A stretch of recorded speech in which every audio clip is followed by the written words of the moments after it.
Alhamdulillahirabbil alamin wa bihi nasta'in 'ala umuri dunya waddin. Wassalatu wassalamu 'ala asyrofil anbiya'i wal mursalin sayyidina wa maulana Muhammadin wa 'ala alihi wa sahbihi ajma'in. Amma ba'd. Pertama-tama marilah kita panjatkan puja dan puji syukur kehadirat Allah Subhanahu wa taala yang telah berikan kepada kita semua hidayahnya, nikmatnya sehingga kita semua dapat melaksanakan ujian puas sampai akhir bulan Ramadan ini. Salawat serta salam kita persembahkan kepada Nabi Muhammad SAW yang telah menuntun kita semua dari jalan kegelapan menuju jalan terang dan Islam.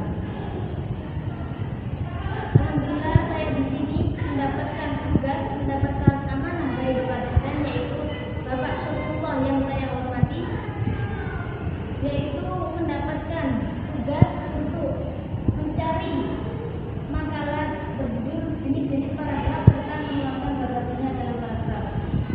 Sebelum saya memasuki materi, marilah kita semua untuk membacakan sholawat, membacakan Al-Fatihah. Semoga kita semua dapat melaksanakan kuat ini dengan lancar dan sukses. Amin ya rabbal alamin.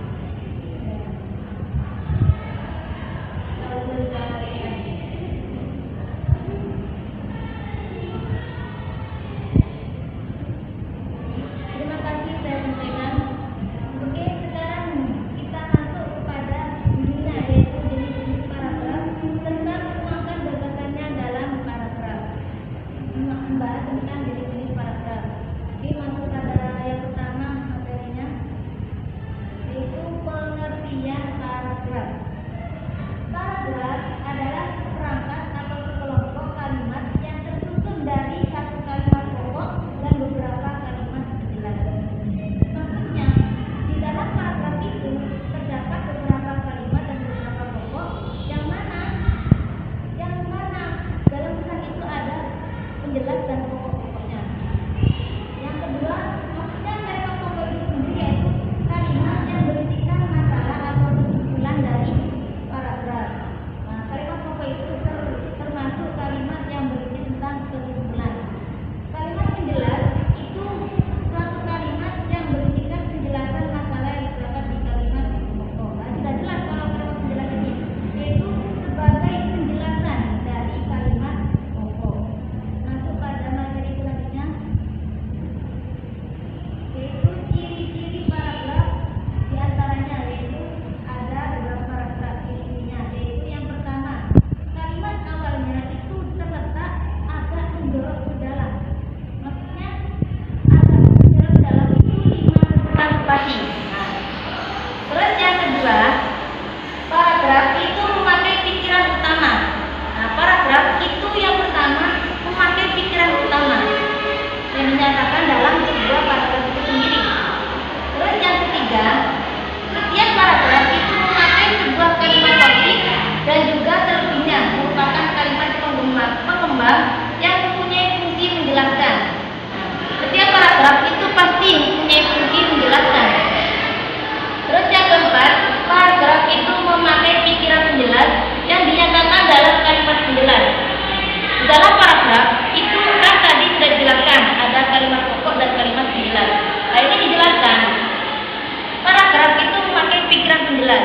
Pikiran penjelas kan otomatis sebuah penjelasan dari kalimat itu sendiri yang terdapat di paragraf itu sendiri.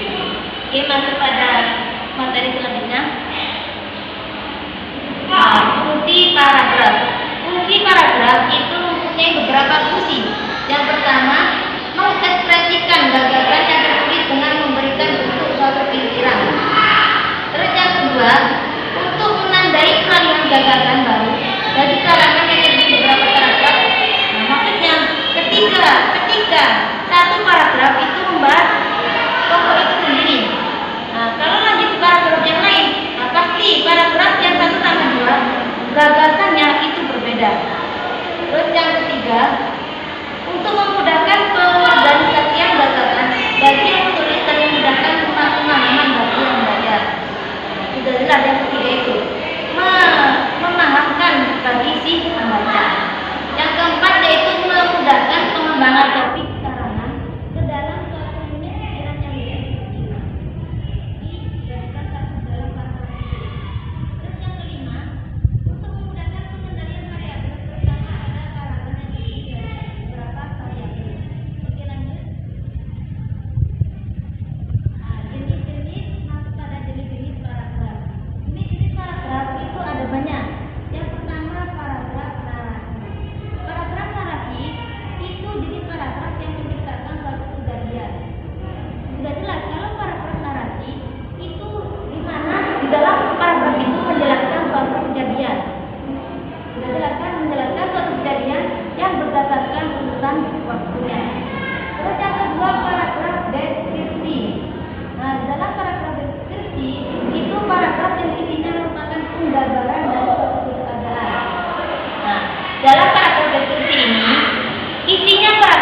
penggambaran.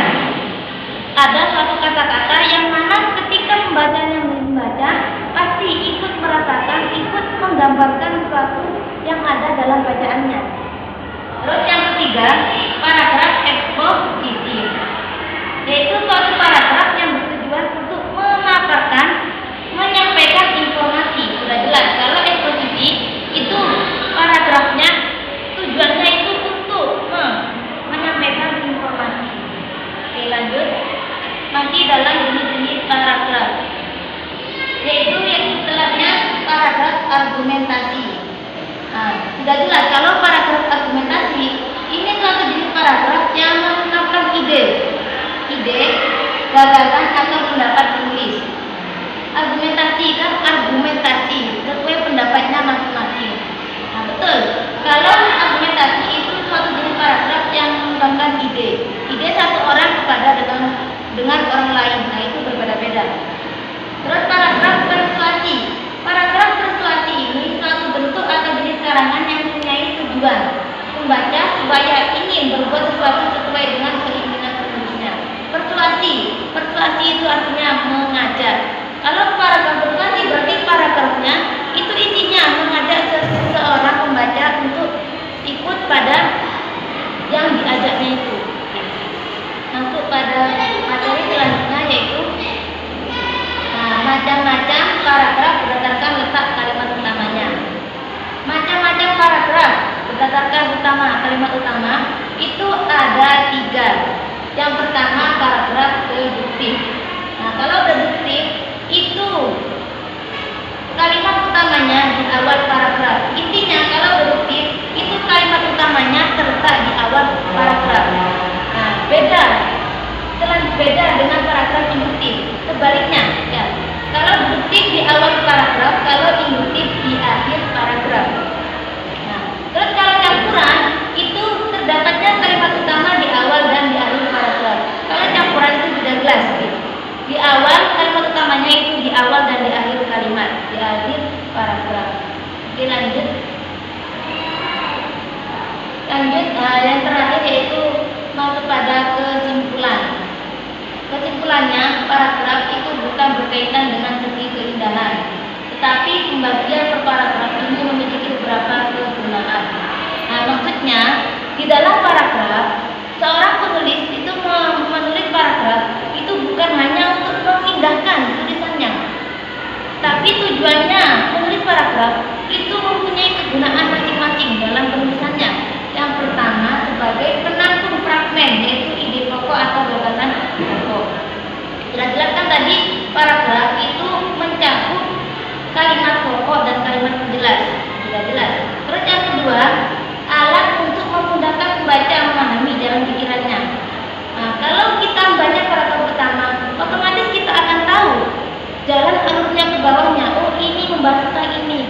Nah, dilihat dari paragraf pertamanya. Terus yang ketiga, penanda bahwa pikiran baru dimulai.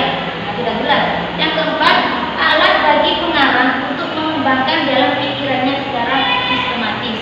Yang kelima, dalam rangka keseluruhan karangan, paragraf dapat berguna bagi pengantar, transisi, dan penutup. Oke, sampai sini yang dapat saya sampaikan. Materi yang dapat saya sampaikan. Terima kasih. Apabila ada kesalahan dan tutur kata yang kurang berkenan, saya mohon maaf yang sebesar-besarnya. Terima kasih untuk Bapak dosen, Bapak Sofiullah yang telah mempercayai saya, yang telah memberikan tugas kepada kami, yaitu untuk mengerjakan tugas ini. Saya akhiri, semoga